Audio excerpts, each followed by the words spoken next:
নমস্কার বন্ধুরা, আপনাদের জন্য খুবই খুশির খবর রয়েছে। ফসলের ক্ষতিপূরণের টাকা আপনারা এতদিন যারা পাচ্ছিলেন না তাদের জন্য।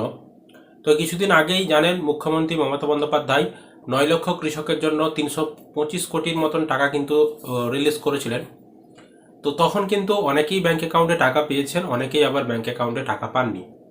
তো যারা টাকা পাননি আপনারা চিন্তা করবেন না, বর্তমানে আপনাদের জন্য খুশির খবর চলে এসেছে। সরকারের তরফ থেকে আবারও কিন্তু ফসলের ক্ষতিপূরণের টাকা আপনাদেরকে ছাড়া শুরু হয়ে গিয়েছে। হ্যাঁ, ঠিকই শুনেছেন। তো বর্তমানে প্রায় 2,29,000 বা 27,000 মতন কৃষক কিন্তু আবারও ক্ষতিপূরণের টাকা পাবে। পুনরায় কিন্তু 78 এরকম কিন্তু লক্ষ টাকার মতন ক্ষতিপূরণের টাকা কিন্তু রিলিজ করা হয়েছে।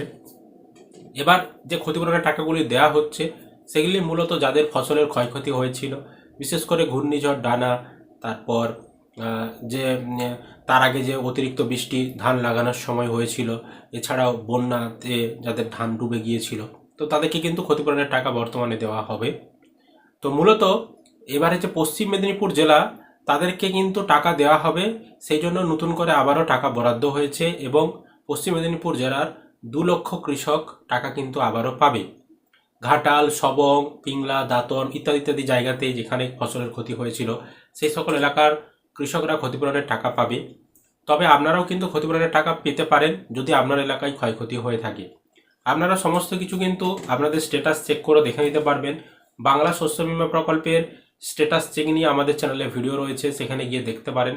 শস্য বীমা প্রকল্পের স্ট্যাটাস চেক করলে যদি আপনি ক্লেম ডিটেলসের ঘরে ইউটিআর আপডেটেড বা ইউটিআর শুন লেখাটি দেখতে পান এবং সেখানে যদি টাকার একটি অ্যামাউন্ট দেখতে পান, তাহলে বুঝবেন আপনি ক্ষতিপূরণের টাকা আপনার ব্যাংক অ্যাকাউন্টে পাবেন এবং সেখানে যে টাকাটি দেখাবে সেই টাকাটি কিন্তু আপনি ক্ষতিপূরণ হিসাবে পাবেন।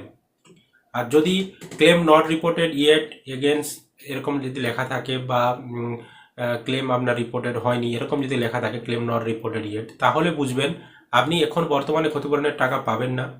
তবে পরবর্তী সময়ে আপনি স্ট্যাটাস চেক করে দেখে নেবেন আপনার স্ট্যাটাসে কোনো আপডেটের পরিবর্তন হয়েছে কিনা।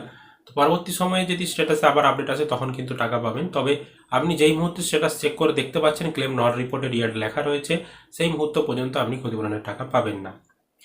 আরেকটা বিষয়, সব কৃষক যে ক্ষতিপূরণের টাকা পাবে সেরকমটাও কিন্তু নয়। যে সকল এলাকায় ক্ষতি হয়েছে কৃষকদের, সেই সকল এলাকার কৃষকরাই ক্ষতিপূরণের টাকাটা পাবে। অল্প অল্প ক্ষতি হলে টাকা দেয় না, একটু বেশি ক্ষতি হতে হয় তবেই কিন্তু ক্ষতিপূরণের টাকা দেওয়া হয়। আর এবারে ক্ষতিপূরণের টাকা কিন্তু আপনারা আপনাদের ব্যাংক অ্যাকাউন্টে যার যেমন জমির বীমা করা ছিল, যে সকল কৃষকদের যতটা পরিমাণ ক্ষতি হয়েছে সেই অনুযায়ী ক্ষতিপূরণের টাকা দিচ্ছে। কেউ পাচ্ছে 200 টাকাও, কেউ আবার কিন্তু 20,000 টাকাও কিন্তু ব্যাংক অ্যাকাউন্টে পাচ্ছে। তো নতুন আপডেট যেটা আপনাদেরকে জানালাম যে পশ্চিম মেদিনীপুর জেলার কৃষকদের জন্য টাকা বরাদ্দ করা হয়েছে।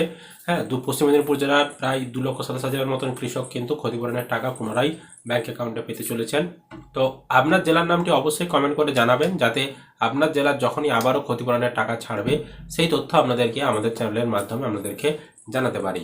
এই ছিল আজকের আপডেট। আশা করি আপনারা ভিডিওটা বুঝতে পেরেছেন। ভিডিও ভালো লাগলে অবশ্যই লাইক করবেন, বন্ধুদেরকে ভিডিওটি শেয়ার করতে ভুলবেন না। চ্যানেলে নতুন হলে চ্যানেলটিকে অবশ্যই সাবস্ক্রাইব করে রাখবেন।